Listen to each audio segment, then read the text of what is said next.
Hello high ଆଜିର ଭିଡ଼ିଓରେ ସମସ୍ତଙ୍କୁ ସ୍ୱାଗତ। ଆଜିର ଭିଡ଼ିଓରେ ମୁଁ ନିଡ୍ସର ବ୍ୟବହାର ବର୍ତ୍ତମାନ ପରିସ୍ଥିତିରେ ଆମେ କିପରି କରିବା ଆସନ୍ତୁ ଜାଣିବା।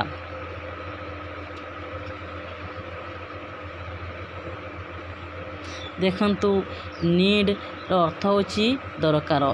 ପ୍ରେଜେଣ୍ଟ ପରିସ୍ଥିତି ଆମେ ନିଡ୍ ବ୍ୟବହାର କିପରି କରିବା।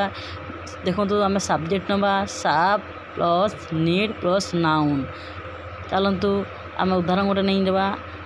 1 ନମ୍ବରରେ ନେଇଛେ ମୋର ଗୋଟିଏ କଲମ ଦରକାର। ମୋର ଗୋଟିଏ କଲମ ଦରକାର। ଏଠି କଲମ କ'ଣ ନାଉନ୍, ତ ଆମେ ଆଇ ନିଡ୍ ଏ ପେନ୍। ତ ଏଠି ପେନ୍ ହେଉଛି ନାଉନ୍, ତେଣୁ ଆମେ ଷ୍ଟ୍ରକ୍ଚର ସାରେ ଆମେ ଏଇଟା କରାଯାଇଛି।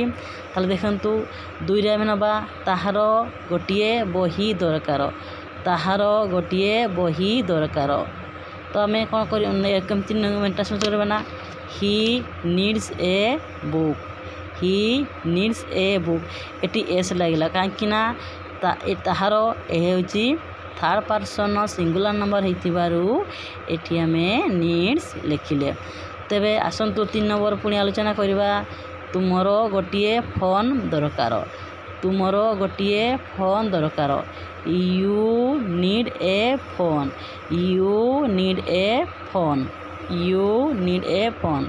ତାପରେ ଆସନ୍ତୁ ବର୍ତ୍ତମାନ ପରିସ୍ଥିତି ନେଇକି ଆମେ ଭାର୍ବର କିପରି ବ୍ୟବହାର କରିବା। ଆମେ ଭାର୍ବର ବ୍ୟବହାର କଲା ପରେ ସବଜେକ୍ଟ ନେବା plus need to plus V1। ଆପଣମାନଙ୍କୁ ମୁଁ ଆଗ ଭିଡ଼ିଓରେ କହିଥିଲି V1ର ଅର୍ଥ ଭାର୍ବର ବେସ୍ ଫର୍ମ ବା ପ୍ରଥମ ବା ଫାଷ୍ଟ ଫର୍ମ।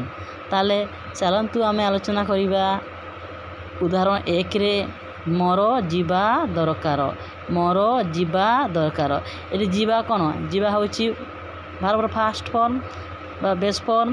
ତେଣୁ ଆମେ ଏହାକୁ ଇଂରାଜୀରେ କିପରି କହିବା ନା ଆଇ ନିଡ୍ ଟୁ ଗୋ।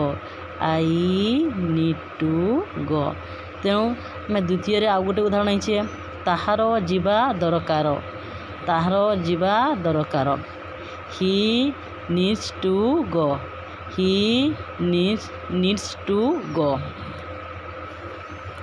ତେବେ ଆମେ 3 ନମ୍ବର ଆଉ ଗୋଟେ ଉଦାହରଣ ନେଇଛେ ତୁମର ଯିବା ଦରକାର। ତୁମର ଯିବା ଦରକାର। You need to go. You need to go.